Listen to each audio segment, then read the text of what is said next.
Hello everyone. तो हमारा जो नेक्स्ट लेक्चर है वो है जी के गोखले यानी कि गोपाल कृष्ण गोखले के बारे में हम पढ़ने जा रहे हैं। And this is presented by me, that is Imran Shaikh. तो शुरू करते हैं जी के गोखले के बारे में यानी कि गोपाल कृष्ण गोखले के बारे में।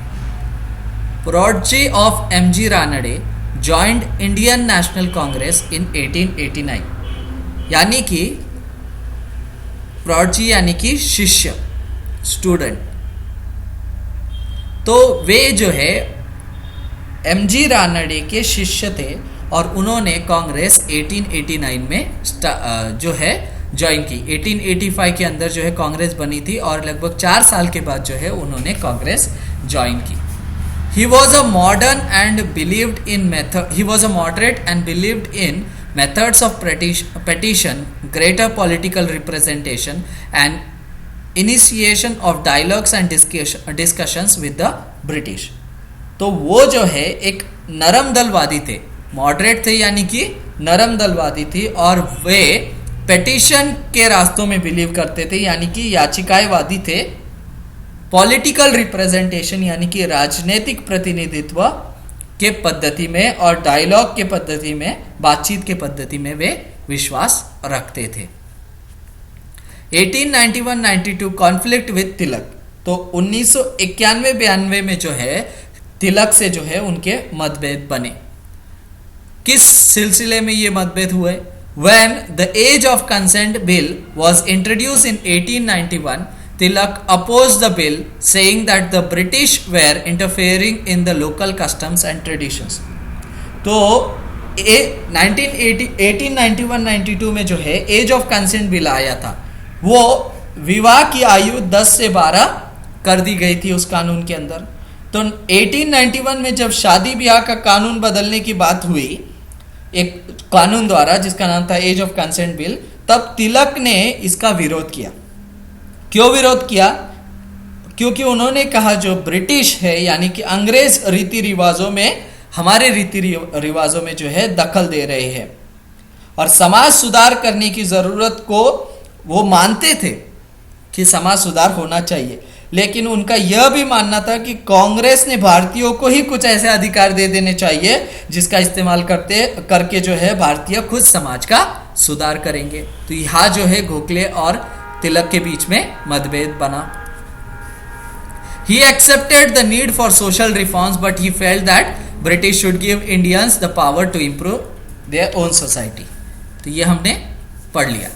However, Gokhale was a reformist, and this law was made in Bombay Presidency. तो गोखले जो है एक समाज सुधारक थे और बम्बई के क्षेत्र में जो है ये कानून बना। 1899 elected to Bombay legislative council. 1899 में जो है वो बॉम्बे लेजिस्लेटिव काउंसिल में चुने गए और 1902 में जो है elected to the imperial legislative council. 1902 में जो है वो इंपेरियल लेजिस्लेटिव काउंसिल में भी चुने गए।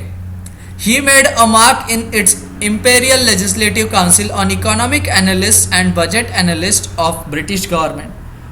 तो देश की जो आर्थिक स्थिति का विश्लेषण वे करते थे और अंग्रेजों द्वारा रखे गए जो बजट की आलोचना वो काफी बार करते थे और ये काफी प्रसिद्ध हुई उनकी आलोचनाएं।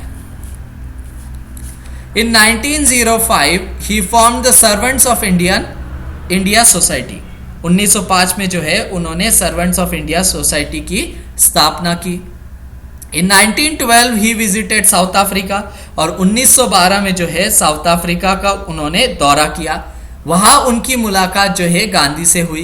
Gokhale believed that western education was very important for national growth. और गोखले का ये मानना था कि शिक्षा की जो पश्चिमी शैलियां है वो देश के विकास के लिए बहुत आवश्यक है, तो वो वेस्टर्न एजुकेशन में बिलीव करते थे। Gokhale was mentor to both Gandhi and Nehru. ये काफ़ी आश्चर्यजनक बात है और ये विश्वास करने जैसी बात नहीं है, लेकिन गोखले जो है गांधी जी और जिन्ना दोनों के ही गुरु थे और दोनों की आइडियोलॉजीज कंप्लीटली डिफरेंट थी। However, Gandhi did not believe in the power of western education, और गांधी जी जो है शिक्षा की पश्चिमी शैलियों में विश्वास नहीं रखते थे। And that is why after coming back to India he did not join servants of India society, और इसीलिए जो है वो भारत वापस आने के बाद साउथ अफ्रीका से जब भारत में लौटे तो उन्होंने servants of Indian society join नहीं की। Finally Gopal Krishna Gokhale passed away in 1915, और 1915 में जो है गोखले की मृत्यु हो गई।